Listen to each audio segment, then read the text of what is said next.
From Hawaii to the UK, Source letting agent Elisheva has taken the bold leap in setting up a letting agency with her partner Paul. In this episode, we look at what it really takes to set up a successful lettings business. We look at how a franchise model can fast track your journey, and we look at how the changing renters' rights bill is reshaping the market. Plus, she shares the challenges that she's faced and the smart solutions helping her thrive in today's changing lettings landscape. Let's get into it. So welcome to the podcast. Thank you. Give us a little introduction. So tell us who you are, where you're operating, and then we're going to get into some of the questions. Okay. My name is Elisheva, and I moved over about 1.5 years ago when we got married. So we can sort of get a clue from your accent, but where did you move over from? From Hawaii. Hawaii? Yeah. Yeah. That's where I was born and raised. Yeah. We've been living in Essex. That's where we're based. That's where the lettings agency is based. And so we're talking about starting a lettings agency. So the first question that everybody is going to ask is, why on earth would you move over from Hawaii to the UK to start a lettings agency? Looks at Paul. Well, yeah, I ended up in Essex because we got married. Yeah. How we started a lettings agency is different. Yeah. Okay. All right. So let's get into some of the questions about the letting agency, and that will sort of that question will unpack itself as we keep going. So tell us where you are right now. So are you planning starting a letting agency? Have you already launched the letting agency? Tell us just your current stage. Currently, we're in the business development phase, which is a really proper term for hustling. We're getting in our clients. We're building our clientele is where we're at. So what we've been doing is we've been offering free compliance checks to the landlords, basically wherever we can get them. So spare room, Facebook groups, and networking events. Right. So that's done as well so far. Because I guess a lot of the media out there is saying how difficult it is for landlords to run their own lettings operation and be compliant. So therefore, that's your hook to get these guys to say, we'll do it for you, and then hopefully get business off the back of it. Yeah. So where do you stand at the moment with clients? How many clients do you have? We have 2 pending. We have 1 comfortably. Yeah. But hopefully 2 soon. Right. Okay. Fantastic. We've just launched about 2 months ago. Mm-hmm. So that's been a challenge in itself. So you've been going for 2 months, but I imagine that's 2 months worth of trading. And before that, there would have been some planning involved in what you're doing. So in that whole process to get you to where you are today, tell us about the challenges that you faced. Jeez. That many? Really? Well, honestly, if this is off record, being that I have a different accent is a challenge in itself. You think so? Yeah, you don't know the area. You don't sound like you know the area. Yeah. You're not even from here. What do you know? The laws in America are different. So nobody cares that I have a background in realty. They're just like, you're from America. And then they think Trump. And then that just shuts down the whole conversation. But I think what's been most difficult is when people see that you're a new business, you can almost immediately hear the disappointment. Really? Yes. In what way? Give us an example. Because nobody wants to be your guinea pig. Like, they don't want to be your first clients. They don't want to be your test trial. So in order to come over that, we're realizing that we don't have to only prove our business. We have to prove ourselves as individuals who are trustworthy to handle your property, to take care of your money. But they're all transferable skills, right? So you didn't need but just getting there. Yeah. Just getting their attention and holding it and proving yourself. That's been taking a bit of time. Okay. And have you found, when it comes to the accent, have you found it to be more of a barrier when other people are listening to your accent? Or do you find it more of a barrier when you're listening to other people's accents? I think it's both. I think I put off people, and then I think I don't understand people. Oh, really? Yeah. So it's like a two-way street, sort of. What about lessons learned so far? What are some surprising lessons that you didn't expect to learn at this stage? With the potential clients that we have, I'm realizing that even if they're landlords for even a set amount of time, they may not know exactly what they need. Right. So they will have an image in their head, but they won't know how to express that to you. And also with the compliances changing now, it's a bit of a discussion. It's more time that I didn't consider. It's a surprising thing that takes. It's a lot of time and patience.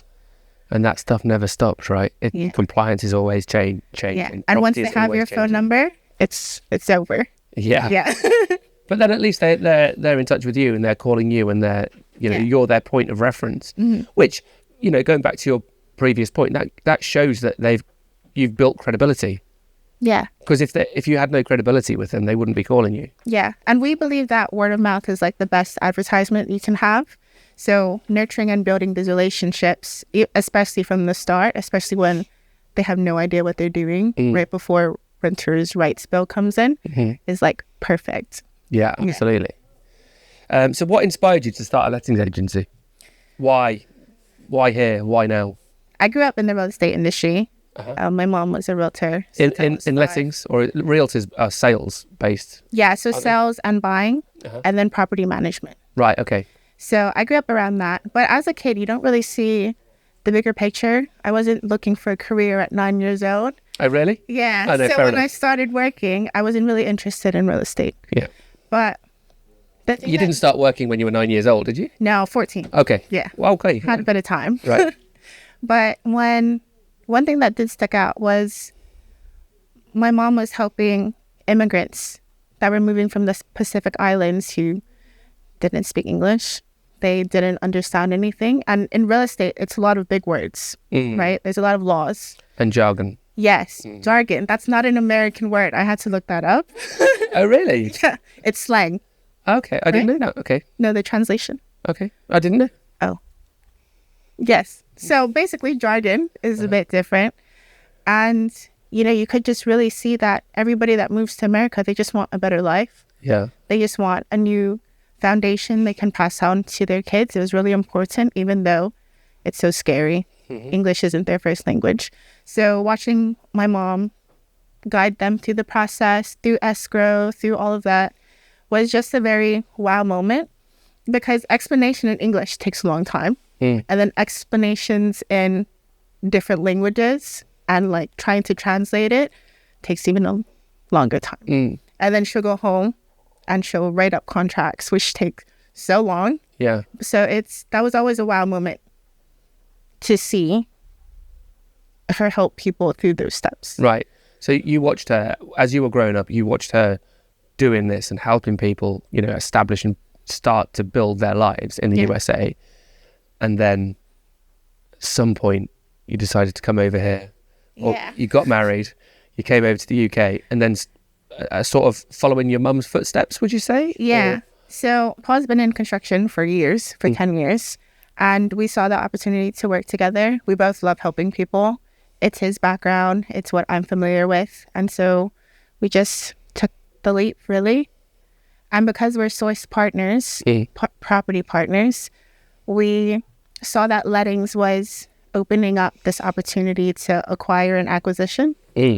And that helped us start the lettings agency as soon as we did. And then I guess the lettings agency is going to manage any properties that you guys develop for yourselves and you want to keep on. So does it also aligns with your longer term financial and property goals? Definitely. And Paul says this a lot, but we don't just give them the deal or give them the house and then they're gone. We actually walk them through step by step.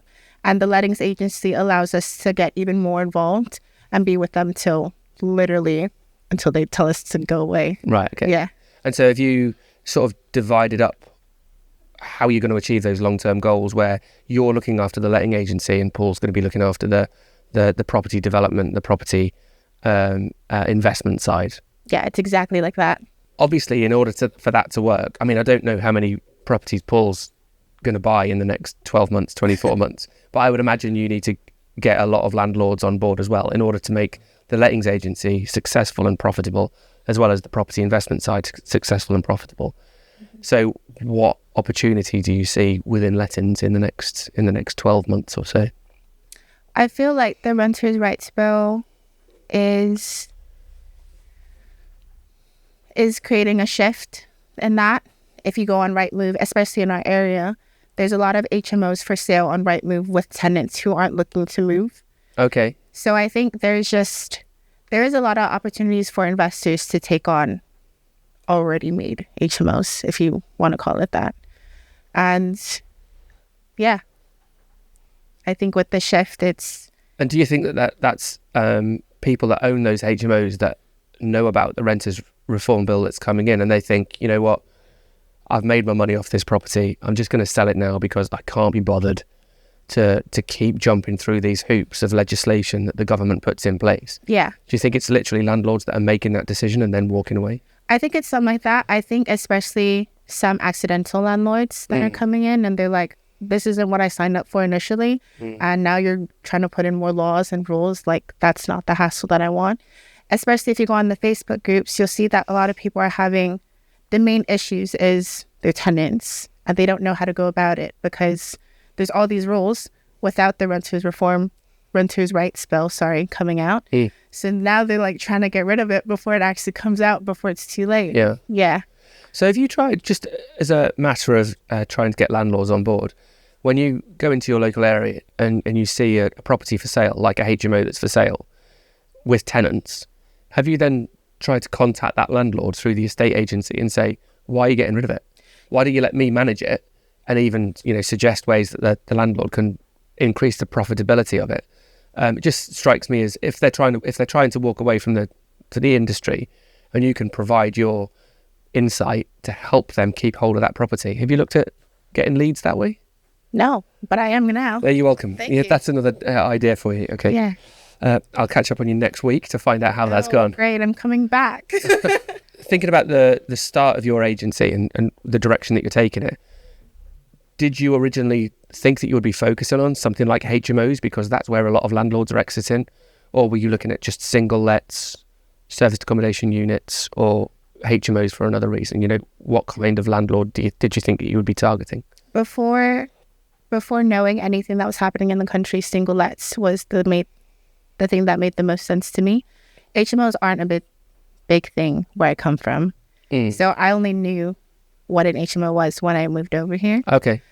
But because our area specifically is next to a hospital and a bunch of surgeries, that's the demand.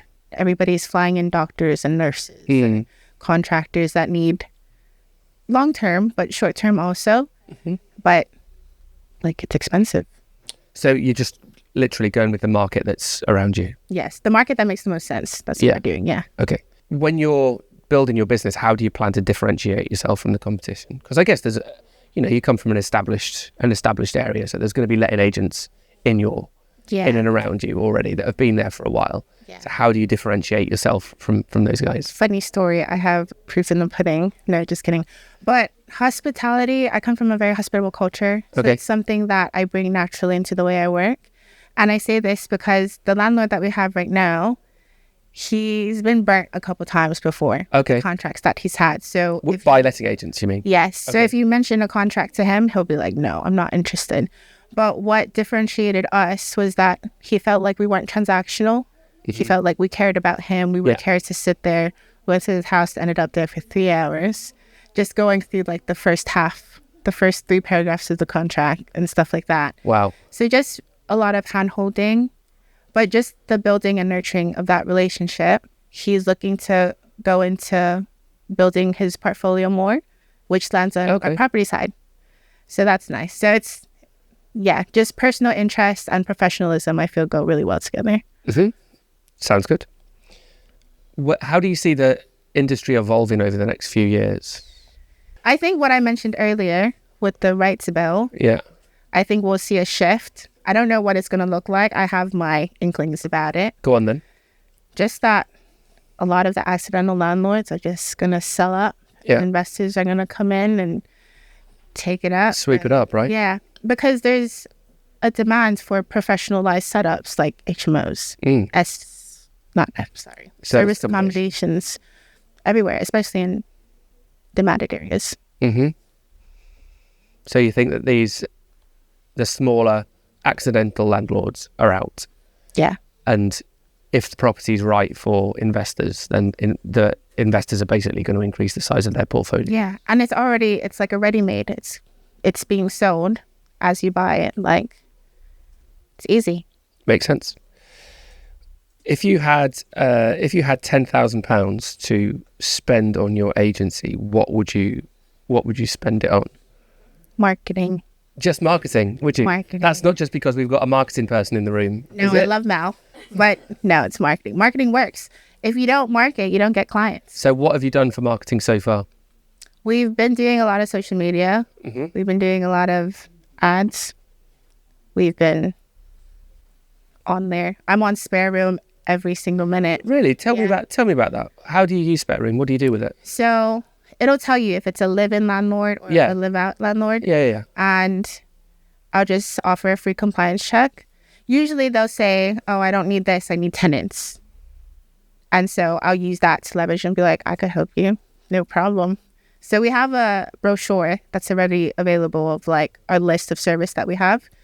Get an email, set up a coffee date, and Coffee date. yeah. That sounds much nicer than a meeting in a Costa to talk about letting. Yeah. Or it's better than a phone call. You've mentioned that at induction as well. Being personable, pick up the phone, or even better to meet in person. Yeah. We believe that as well. Yeah. You pick up so much more when you're opposite somebody. Yeah. If you're on the phone or Teams, ever since COVID, Teams or Zoom, you think that people might think that it's the same because you can actually see the other person, but it's never the same. You pick up so much more about somebody's body language and, when you're talking to landlord, they're buying signals as to whether they're ready to pitch to if you're in front of them. So it's a much better idea to do that. Been working? Good conversations? Yeah, it's been working. In terms of the growth of your agency, what are your plans for growth? You're just right at the beginning. You just starting to sign up your first few landlords. Yeah. What are your aspirations? Aspirations. What are your goals? What are your targets? Our target is to gain more clientele, of course. How much? How quickly do you see it growing? We don't want to overwhelm ourselves, and we don't also want to take on too many clients with a system that doesn't really work for us. Yeah, So because it's based on that personal service and that connection that you have with them. Yeah. So that is going to be a slower growth. Yeah. Right? And even as we drown, like our clients will drown as well. Yeah. That's not good business. Yeah. So I think as we gain clients, we'll see what works with the business and, how many time do we need on this or how many time do we need on this person. I'm not making sense, am I? But yeah, just starting as we mean to go on. And long term, we would like a business that would run without us every single. So with your agency, what's your short-term growth plan and what's your long-term growth plan? Well, short term is a lot of marketing, building our clientele as organically as we can. Mm-hmm. And long term is the acquisitions, like I mentioned earlier. So what does that mean? Explain that to me. What's an acquisition? So through Sourced, we were giving the opportunity to buy a lettings agency that's fully funded by Sourced. Okay. And so we have one close to our area and it already comes with a portfolio. It's literally just the owners selling their business Okay. with the portfolio, with the tenants and clients and all of that. So And you incorporate that into your business, and then all of a sudden, your letting agency goes from just a startup to being Yes. well From established. 2 to 89. Yeah. Oh wow. Okay. So that's exciting. We're in the process of trying to negotiate terms, but we won't find out until probably next week. So does that then put you into the bracket where you can start employing other people and you can start stepping away already, or do you still need to grow it beyond the 89 to then remove yourself and have it systemized with somebody else running it? I would like to sit with the 89 for a while. Yeah. Maybe Okay. like give me 3 months, see where we are. Okay. And then if it's good, if we're comfortable, we'll like to grow it a bit more and then maybe take on a team. I think that's a very sensible thing to do. I can't remember whether I said it to you guys in the induction that you came to, but for any property stuff that you do, whether it be HMO lettings or service accommodation, I always think it's a good idea to do the first couple at least yourself. Yeah.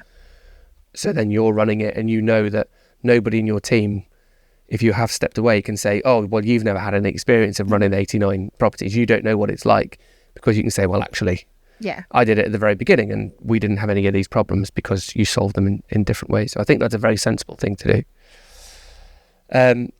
So would you run 89 on your own, or would you have people behind you helping to run those 89? the acquisition that we're acquiring right now is coming with a team member. One team member. Yes. Okay. So it would be nice because obviously she knows how everything runs. Yeah. She knows all the landlords. The landlords all know her. So it would be an easier transition to have her as the middleman. We do plan on keeping them on the team for as long as they want. But Paul is also in the back helping. And yeah, the acquisition that we're talking about, it was only the 3 people. So it's the couple and their 1 staff member. Okay. And so we thought it was perfect for us because would be the same Yeah, right. setup. That makes sense. So we didn't think that we were going in over our heads. It was just, it made more sense. So going from 1 or 2 to 89, 90, that's a big jump, right? Mm-hmm. So do you need to invest into any parts of the business in order to make that jump? You know, do you need different tech? Do you need more people outside of that 1 member of staff that's coming on board? Is there anything else that you need, or do you have the systems and processes established so that you can easily just fit those 88 extra properties into those systems and processes and just carry on managing? Yeah. Martin did explain everything, how things are going to go down. So Source does have its own CRM and the company has its own CRM. So we have the owners on staff, if you'd like, for 3 months. Right. Just to transition, and Martin will help us transition from their system to ours. But everything is pretty much established. Wow. Yeah. Okay, we're going to play a game now. So I'm going to ask you a couple of questions and you have to tell me what your preferred choice is. Okay. All right? So you have £10,000 to invest in your agency. What are you going to spend it on? Marketing, staff, or tech? Marketing. Explain. Oh, without markets, without leads, you don't get any clients. No leads, no clients. It's true. And where would you spend that in marketing? What would you spend it on? What do you mean? Would you spend it on leaflets? Would you spend it on adverts in newspapers? Everything is in digital marketing, I feel like. Is that where landlords are? Because that's what you're trying to get in front of landlords, right? Yeah. So where do landlords hang out and how do you get in front of them? Well, the landlords are in Facebook groups. Yeah, pretty much. Complaining about stuff in their local area, right? Yeah. Yeah, so a lot of digital marketing. We could do a couple leaflets and go house to house, scorch them out. In fact, that's a good question though. Do you do the digital marketing yourself, or have you got an agency to do it for you? At the moment, I do it myself. Do you? Yeah. Running the ads? Yeah. Google ads. And how's that going for you? It's going okay. How long have you been doing it? Not that long. Roughly. Give me some weeks. 4. 4 weeks. Oh, but you've got to also explain that you've been doing it for other businesses as well. What do you mean? Transferable skill. Like you was doing it for Spa. Oh, yeah. So marketing isn't new to us. We've been doing it. Okay. In other businesses before you started this Yeah. one. Okay, right. So you've been doing it in this for your letting agency for how many weeks? 4. For 4 weeks. Have you got any leads from it so far? We got our landlord from it. Oh, did you? Do you mind me asking how much you've paid for your digital marketing in order to get that landlord? 3. 0. Explain. It's marketing without paying for the ads. So just marketing ourselves digitally. Okay, so it's building your profile. Yes. Like the Instagram videos that you do. Is that what you're talking about? Just posting stuff on your profile. Yeah. So building our online presence So and posting ourselves, Facebook, Instagram, spare room. because I've seen on Instagram some of the walkarounds that you do in the houses. Those are actually a big hit. Yeah, they are. I can see that imagine. humbly. Yeah. And it's good. It's very engaging to watch that. Yeah. But then I also saw you go to the awards. We invited you to the awards ceremony on Saturday, right? Yeah. And what was one of your posts about? About altering my dress. About altering your dress. I'm a human. Like, I'm trying to show you that I'm personable. Exactly. I'm not just trying to, yeah. No, it's perfect. Really, that's exactly what we teach people to do. What we explain that it's doing, because it's not just business. Yeah. Because, like you say, that service element, that connection that you have with your customers comes because you're both people. Yeah. I feel like you get that's what's helped us get more people's like attention and trust, is to show that, oh, you're not just about realty. You just don't want my property off of me. Like, no, I go home and I cook dinner and, I like to watch TV and just as personable as the next person, I guess. So getting that landlord has cost you basically a little bit of time. Yeah. Because you put your posts together. In time. Right. Yeah. But that's a great way. That's what you have in abundance when you're starting a business. Before you get that acquisition of 88 properties, what you have is time. And you might not have a huge amount of marketing budget when you first start off, but you've just shown that you don't need it necessarily, because you just use what you have got, which is your time. As long as you're happy creating those videos and being open and honest and making that connection, absolutely perfect. Yeah. So keep on doing that. It's very good. Thank you.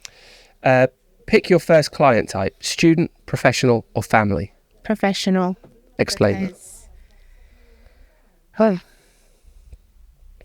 Professionals, I feel like they're less maintenance. They need a place to stay. They need it clean. That's fine. They go to work, come back, and they're done. That's the theory. Yep. That's the hope. Well, yeah. Okay, so we're going to play now a slightly different version of the game, which is Would You Rather. Okay? So you've got to tell me what your preference is. Okay.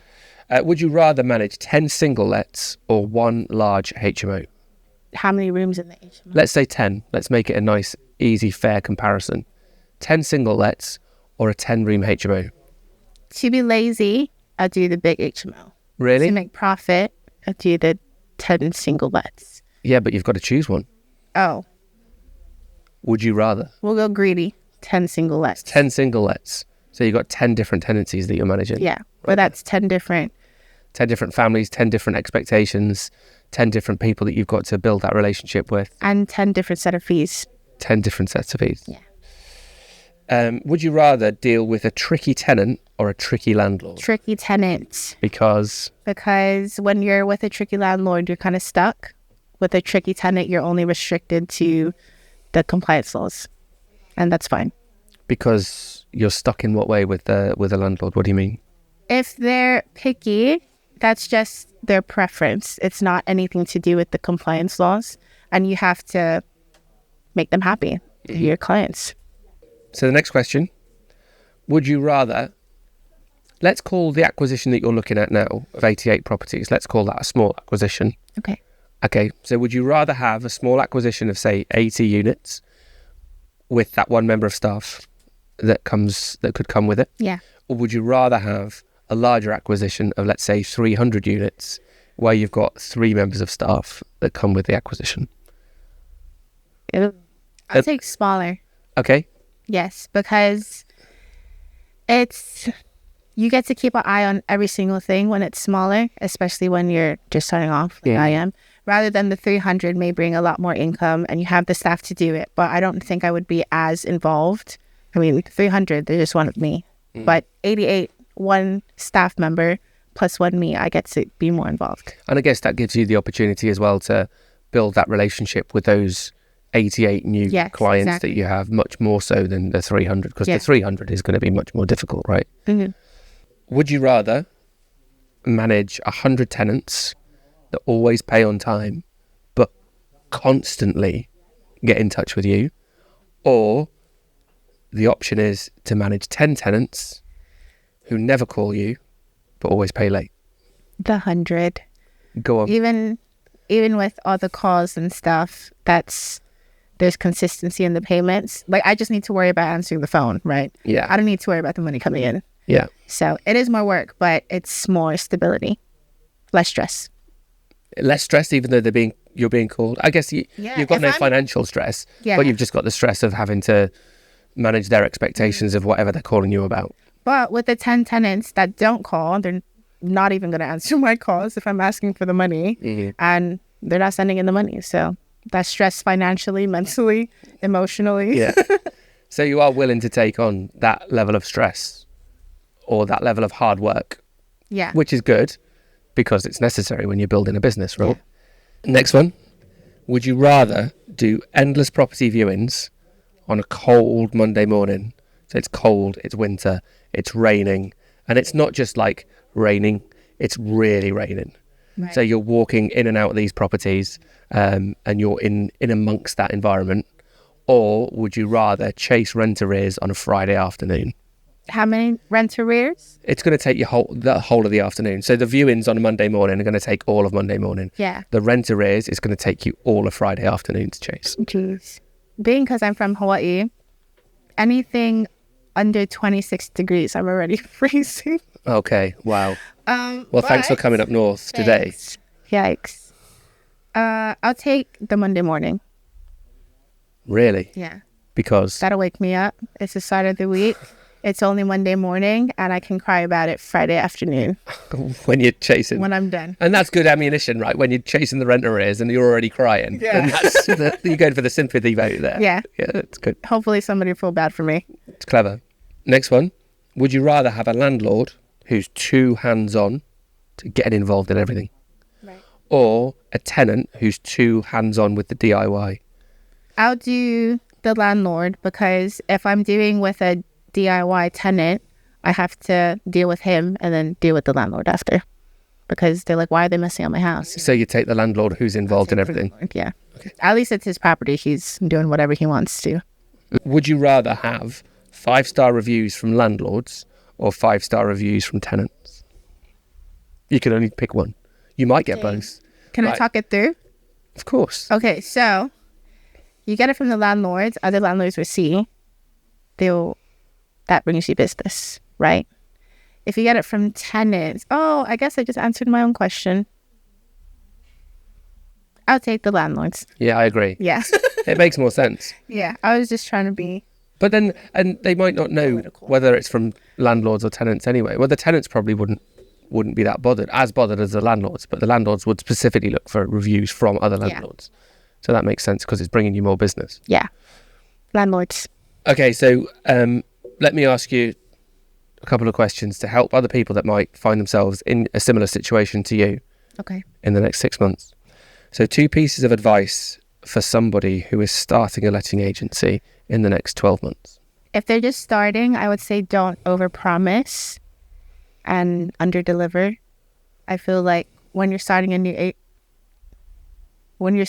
business, it's very eager to be like, I can do this, I can do this, I can do everything. And of course, that's what your clients would want to hear, but then can you?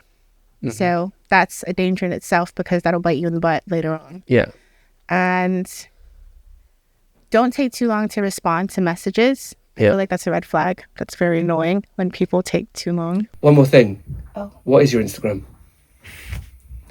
What is your handle? How can people follow you? I'm on Instagram. It's Elisheva Adelaide. ELISHEVA Yeah. DELEYE. Perfect. Thanks very much. Thank you.